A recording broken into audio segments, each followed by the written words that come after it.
guys, how you doing? Jeff here. And today we're going to talk some Star Wars. Now, this is not meant for kids, of course. My channel really isn't meant for kids. If you have kids, parental discretion is advised. Having said that, let's do some talking. Now, right, the Clone Wars is coming to an end. I just saw the last episode. It was great. But I saw, the sieges are heating up, and I'm seeing the Z95 Headhunter everywhere. Now, if you don't know, the Z95 is probably one of my favorite fighters because it's, the progenitor, one of the major progenitors of what will become the X-Wing. It was completely based off the Z95 Headhunter frame. Sorry, sinuses are a little bad today, guys. I apologize.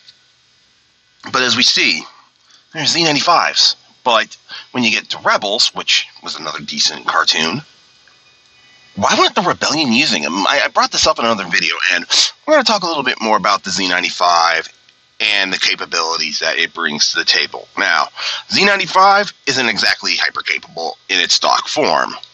In fact, it has to be launched from a carrier, which, can be a little bit of a problem with, the Rebellion. However, Z95s are very cheap. They're easily modifiable. In fact, in Legends, Mara Jade Skywalker had one, and she modified it to carry proton torpedoes and have a hyperdrive.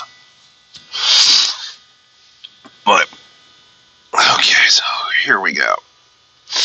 Now, for sensors, system and all that, and blah, blah, blah, blah, blah, it was generally, of its day. It's about the same length and wingspan of X-Wing, and atmosphere can do almost 1,200 clicks an hour. Has 2 ion engines. Hyperdrive equipped, retrofit only. So they are retrofittable to put a hyperdrive.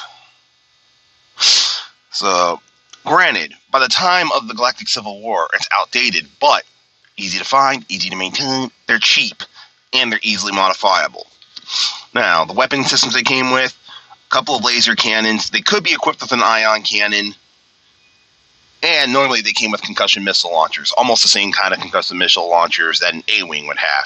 Or you can modify them to fire proton torpedoes. So,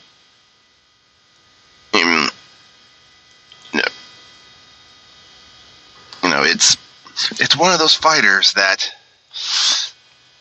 this fighter would have been perfect for the Rebellion in the early days.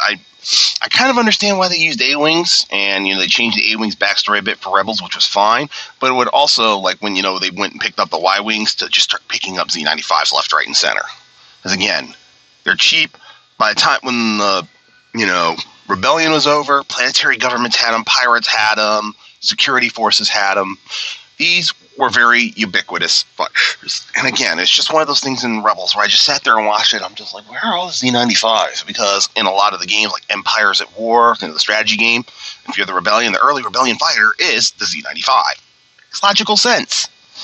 But anyways, that's just a short video about the Z95 and, kind of an update of a video I did before. Leave your comments below on this one. I want to hear what you guys have to say on the Z95 and should it have been in Rebels, or was Rebels fine with just using the A-Wings? Let me know in the comments below. I'm Jeff, and I'll catch you next time.